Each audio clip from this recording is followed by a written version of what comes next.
Et tout de suite, l'invité de l'édition locale de Grenoble. Bonsoir, vous le savez désormais, tous les soirs dans notre journal de Grenoble, nous recevons un invité, 3 minutes dans une bulle. Ce soir, Nicolas Benoît, bonsoir. Bonsoir. Vous êtes élu CGT au comité d'entreprise de Caterpillar. Vous venez de voir ce sujet sur cet ancien de Cater qui s'est reconverti en pizzaiolo. Qu'est-ce que ça vous inspire ? Je suis content pour lui, c'est le projet qu'il avait en tête, donc je suis content qu'il y soit parvenu. Maintenant, ce n'est pas le cas de tout le monde. On sait qu'aujourd'hui, 6,5% des salariés ont choisi le projet de création ou reprise d'entreprise. C'est tout, voilà. On ne fera pas tous de la pizza. Maintenant, il y a 60% des gens qui cherchent un emploi, dans un vrai emploi en CDI. Voilà, alors on rappelle un petit peu, en juin dernier, 600 postes ont été supprimés, ça fait à peu près 540 personnes qui ont été licenciées ou qui sont parties volontairement de Caterpillar.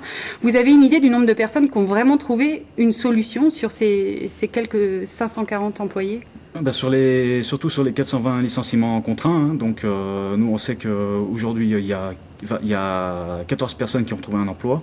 Donc 9 qui sont sur des emplois CDI, donc des emplois d'embauche concrètes. Sinon le reste sur des CDD et un petit peu sur des créations de reprises d'entreprise. Mais c'est tout. C'est tout.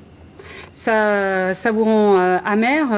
Ça vous met dans quel... Ça pose la question qu'aujourd'hui toutes les entreprises et les grosses entreprises licencient pour des contraintes financières et que derrière on se retrouve avec des chiffres de chômage très élevés, 32,7% d'augmentation du chômage en Isère.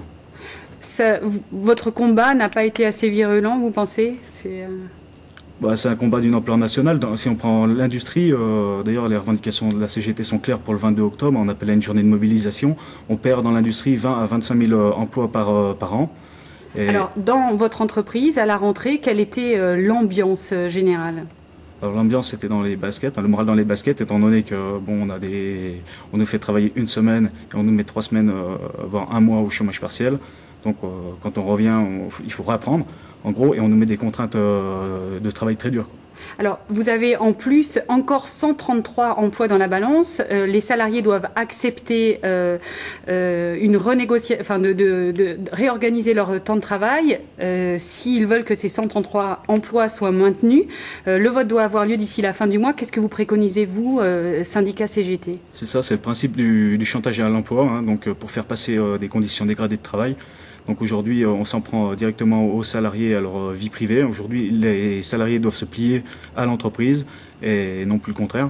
Donc nous, on appelle à voter contre, surtout qu'on voit d'autant plus pas le bien fondé de cette restructuration. Elle n'est pas justifiée à votre avis ? Elle n'est pas justifiée. Alors, on sait que jeudi, vous avez une assemblée générale à ce sujet. Évidemment, on sera là. On vous remercie en tout cas d'avoir été notre invité dans ce journal. Merci beaucoup, Nicolas Benoît.